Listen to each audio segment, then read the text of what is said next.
অধ্যাপক ডক্টর মোহাম্মদ ইউনূসকে রাষ্ট্রপতি এবং বিএনপির ভারপ্রাপ্ত চেয়ারম্যান তারেক রহমানকে প্রধানমন্ত্রী করে জাতীয় সরকার গঠনের প্রস্তাব দেওয়া হয়েছে।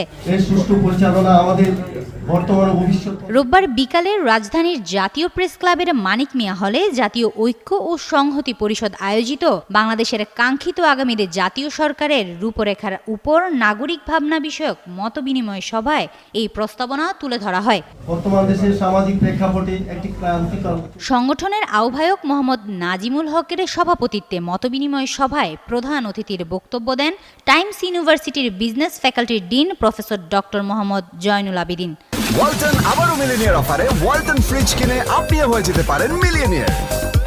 মিলিনিয়ার ছড়াছড়ি দেশ জুড়ে, এটা শুধু ওয়ালটনই পারে। সকলে মিলে মতামত পরামর্শ প্রদানের মাধ্যমে জাতীয় সভায় জানানো হয় অন্তর্বর্তী সরকারের রাষ্ট্রপতি হিসেবে প্রস্তাব করা হয়েছে